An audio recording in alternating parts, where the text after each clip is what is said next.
ईश्वर अनंत है, करुणावान है। आप पर उसका असीम स्नेह है, इस विशेष करुणा है। आप सदैव उस परम पिता परमात्मा की छत्र छाया में आनंदित रहते हैं। ईश्वर ने आपको एक सुंदर देह दी है, स्वस्थ मन दिया है, प्रखर बुद्धि दी है, घर परिवार मकान सब कुछ दिया है। उसको प्रतिक्षण उसकी करुणा के लिए धन्यवाद देना चाहिए, उसका आभारी होना चाहिए। प्रतिदिन परमात्मा को पूर्ण हृदय से धन्यवाद देना चाहिए, अपनी उस क्षमता, उस प्रचुरता के लिए जिससे आप एक भरपूर आनंदित और स्वस्थ जीवन का लाभ उठा रहे हैं। जितना संभव हो सके ज़रूरतमंदों की सेवा कीजिए, सभी से प्रेम कीजिए, करुणा भाव से सभी का सम्मान कीजिए। आपकी ये करुणा भाव परमात्मा के चरणों में आपकी प्रेम स्वरूप सर्वाधिक उत्कृष्ट भेंट होगी। संत महापुरुषों की सेवा कीजिए, उनका सत्संग श्रवण कीजिए, अपने विचार शुद्ध रखिए, अच्छे लोगों की संगत कीजिए, गलत लोगों की संगत से सदैव बचने की कोशिश करें। अपने मन को सदैव अच्छे कार्यों में लगाएं, भगवान के नाम का सिमरण करें और सुखमय जीवन का सच्चा लाभ प्राप्त करें। प्यारे सज्जनों, किसी गांव में एक सुशील नाम के एक ब्राह्मण रहा करते थे। उनके 2 पुत्र थे, बड़े का नाम था सुव्रत और छोटे का व्रत।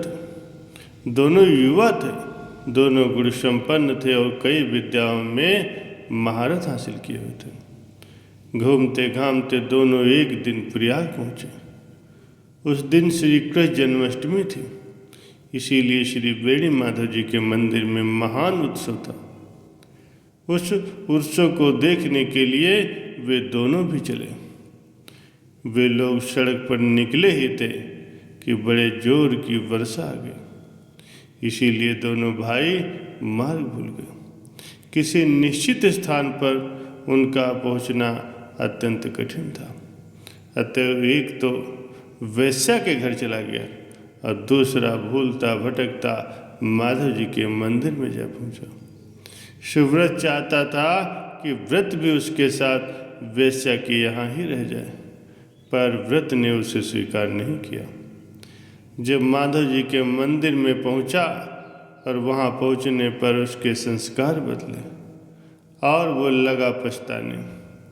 वो मंदिर में रहते हुए भी सुव्रत और उस वेश्या के ध्यान में डूब गया।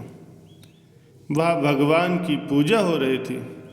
व्रत उसे सामने से खड़ा देख रहा था, पर वो वेश्या के ध्यान में ऐसा तल्लीन हो गया कि वहाँ की पूजा, कथा, स्तुति, भजन, प्रभु की मूर्ति देखते सुनते हुए भी वो न तो कुछ देख पा रहा था और न ही सुन पा रहा था। वो तो बिल्कुल ही चित्र के समान एक निर्जीव जैसा प्राणी बनकर खड़ा था। इधर वेश्यालय में गए सुव्रत की भी विचित्र दशा हो रही थी। वो पश्चाताप की अग्नि में जल रहा था। वो सोचने लगा, अरे आज तो भैया व्रत के हजारों जन्मों के पुण्योदय हुए हैं, जो वो जन्माष्टमी की रात्रि में प्रयाग में भगवान माधव का दर्शन कर रहे हैं। इस समय वो प्रभु को अर्घ्य दे रहे होंगे, अब वो प्रभु की आरती कर रहे होंगे, उनके दर्शन कर रहे होंगे, अब वो नाम और कथा भजन सुन रहे होंगे, अब तो वो नमस्कार कर रहे होंगे। सचमुच ही आज उनके नेत्र, उनके कान, उनका सिर, उनकी जिह्वा, उनके सभी अंग सफल हो गए। मुझे तो बार बार धिक्कार है जो मैं इस पाप मंदिर अर्थात वेश्या के घर में आ पड़ा। मेरे नेत्र तो मोर के पंख के समान है, जो आज भगवान के दर्शन नहीं कर पाए। हाय, आज संत समागम के बिना मुझे यहाँ एक क्षण भी किसी युग के समान मालूम पड़ रहा। देखो तो मुझ दुरात्मा के आज कितने जन्मों के पाप उदित हुए हैं कि प्रयाग जैसी मोक्षपुरी में आकर भी मैं घोर दुष्ट संगम में फंस गया हूँ। इस तरह सोचते सोचते दोनों की रात बीत गई। प्रातःकाल उठकर वे दोनों परस्पर मिलने चले।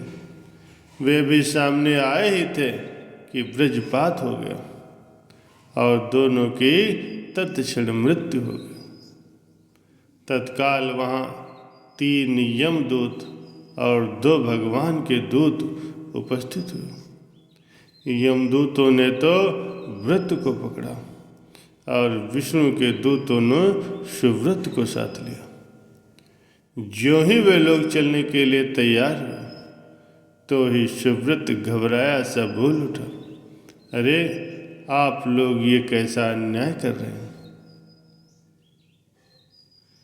कल के तो पूर्व हम दोनों एक समान थे, पर आज की रात मैं वैश्यालय में रुका हूँ और ये मेरा भाई व्रत माधव जी के मंदिर में रह करके पूजा आराधना कर चुका है। अतएव भगवान के धाम में जाने का असली अधिकारी तो यही है। अब भगवान के दोनों पार्षद ठहाका मारकर हंस पड़े। वे बोले, हम लोग भूल या अन्याय नहीं करते। देखो, धर्म का रहस्य बड़ा सूक्ष्म है, विचित्र है। सभी धर्म कर्मों में मन शुद्धि ही मूल कारण है। मन से किया गया पाप दुखद होता है और मन से ही चिंतन अच्छे कर्म सुखद होते हैं। आज तुम रात भर शुभ चिंतन में लगे रहे हो, अतएव तुम्हें भगवान के धाम की प्राप्ति हुई। इसके विपरीत ये आज की सारी रात अशुभ चिंतन में ही लगा रहा, अतएव वो नरक जा रहा। इसलिए सदा धर्म का ही चिंतन करना चाहिए, अच्छे कार्यों में अपने मन को लगाना चाहिए। अतएव जहाँ शुद्ध मन है वहीं मानसिक शांति भी है, सत्कर्म है। अगर मन वैश्यालय में हो तो मंदिर में रहकर भी मनुष्य वैश्यालय में, और मन अगर भगवान में लगा है तो तुम फिर चाहे कहीं भी हो, तुम भगवान से दूर नहीं हो। शिवव्रत ने कहा, पर जो भी हो, इस भाई के बिना मेरी भगवान के धाम को जाने की इच्छा नहीं है।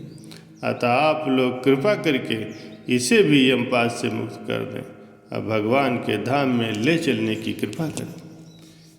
विष्णु के दूत बोले, शिवव्रत, यदि तुम्हें इस पर दया है तो तुम अपने गत जन्मों के कुछ पुण्य कर्म इसको दे दो, तो ये भी तुम्हारे साथ ही विष्णु लोक को चलने के योग्य हो सकेगा।